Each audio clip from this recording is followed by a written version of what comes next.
પ્રભુ ઈસુ ખ્રિસ્તના નામમાં સર્વને પ્રેમી સલામ. આજનો જે બાઇબલ સ્ટડી છે તે પ્રભુ ઈસુની જે વંશાવણી આપેલી છે માથીની સુવાર્તાના પહેલા અધ્યાયમાં અને એના સંબંધી છે. એમાં મને પણ ઘણી વખતે પ્રશ્નો થયા હતા અને એમાં પછી મેં ઊંડો અભ્યાસ કર્યો હતો. 17મી કલમમાં એવું લખ્યું છે કે ઇબ્રાહિમથી દાઉદ સુધી 14 પેઢી અને દાઉદથી બાબિલના બંદીવાસ સુધી 14 પેઢી અને બાબિલના બંદીવાસથી પ્રભુ ઈસુના જન્મ સુધીની 14 પેઢી, એમ 14 પેઢીના 3 આરા લેવામાં આવ્યા છે. આ વંશાવળી ઇબ્રાહિમથી શરૂ થાય છે, આદમથી નહીં. લૂકની સુવાર્તામાં જે છે એ આદમથી શરૂઆત કરે છે અને બંને અલગ અલગ છે.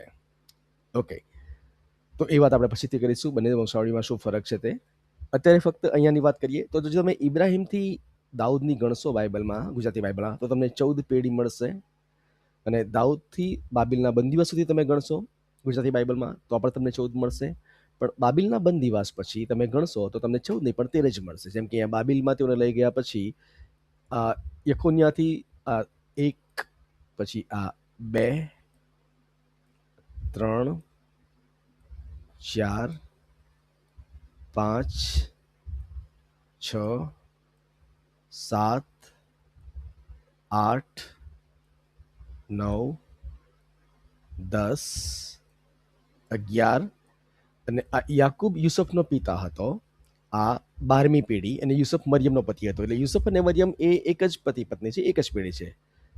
12 અને મરિયમથી ઈસુ આ 13 પેઢી થાય છે, 14 થતી નથી. તો શું બાઇબલ કદી આવી ભૂલ હોઈ શકે? ક્યારેય નહીં. હવે હકીકત શું છે આપણે શીખ્યા. આવો, એ સંબંધીના ઘણા વિડીયો અવેલેબલ છે દરેક જગ્યા પર. એમાં અહીંયા એક વિડીયો છે, એમાં એ પેઢીની ગણતરી કરવામાં આવે છે. 14 generations. But when we count the names in verses 12 to 16, Jeconiah, Selathiel, Zerubbabel, Abiud, Eliakim, Azor, Sadok, Achim, Eliud, Eliezer, Mathin, Jacob, Yeshua, that's 13 names. So who is the 14th?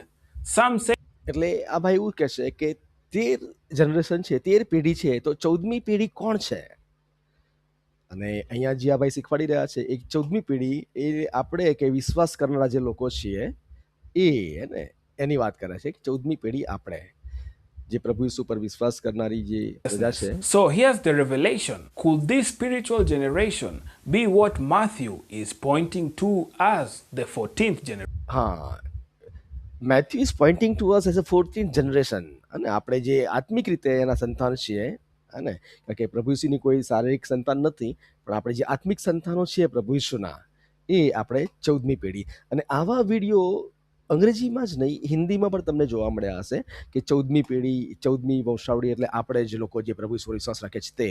પણ જ્યારે મેં વધારે ઊંડાણમાં આ સંબંધી અભ્યાસ કર્યો ત્યારે જે મને કંઈક જાણવા મળ્યું તે બહુ જ અલગ વસ્તુ હતી.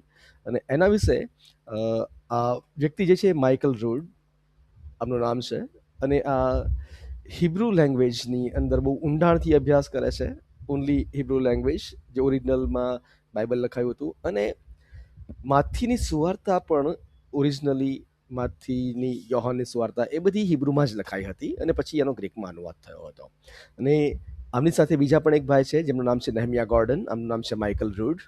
અને એ લોકો બહુ ઊંડાણમાં અભ્યાસ કરે છે. અને નેહમિયા ગોર્ડન જે છે એમની પાસે એની મેન્યુસ્ક્રિપ્ટ છે, મેથ્યુ મેન્યુસ્ક્રિપ્ટ, અને તે પણ કેટલી બધી, 1-2 નહીં, 20 થી 25 મેન્યુસ્ક્રિપ્ટ, એટલે હસ્તલિખિત હાથે લખેલી માથીની સુવાર્તા હિબ્રુ ભાષામાં.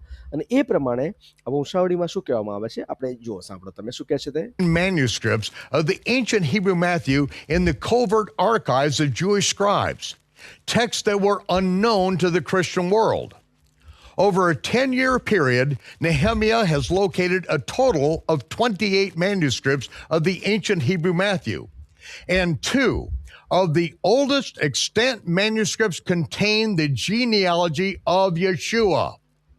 Both of these handwritten manuscripts clearly read, Yaakov begat Yosef, the father of Miriam. Okay, એટલે આજે માથીની સુવાર્તા છે મેથ્યુ, એની અંદર જે લખ્યું છે કે આપણી ગુજરાતીમાં છે કે યાકૂબ એ મરિયમનો પતિ હતો, સોરી યુસુફ એ મરિયમનો પતિ હતો એવું લખવામાં આવ્યું છે. પણ અહીંયા જે લખ્યું છે એવું કહેવામાં આવે છે કે મરિયમના પિતાનું નામ પણ યુસફ હતું. એનો અર્થ એવો થાય છે. ફરીથી હું થોડું પ્લે કરું છું. The genealogy of Yeshua.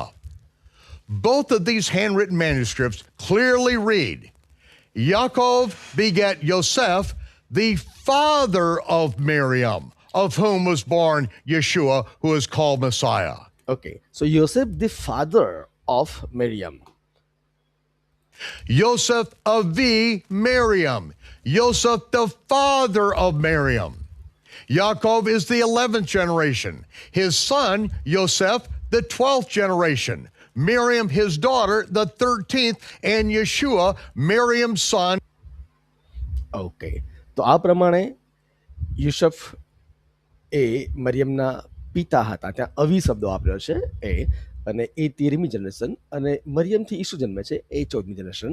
એટલે હિબ્રુ પ્રમાણે ત્યાં કોઈ જ ભૂલ નથી, પણ જે અનુવાદ થયો ગ્રીકમાં અને એમાં, એ અનુવાદમાં આ જે શબ્દો છે એની મારામારીમાં એ ત્યાં ગૂંચવણ ઊભી થઈ ગઈ, અને ત્યાં આપણને જાણવા મળે છે કે 12 નહીં પણ ફક્ત 13 જનરેશન છે, 13 પેઢીઓ છે.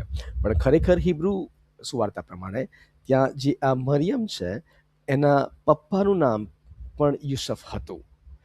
અને એ યાકૂબથી યુસફ, યુસફથી મરિયમ, અને મરિયમથી ઈસુ. એટલે જે માથીની સુવાર્તામાં જે વંશાવળી આપી છે એ મરિયમથી પ્રભુ ઈસુ જન્મ્યા, અને એ મરિયમની વંશાવળી છે.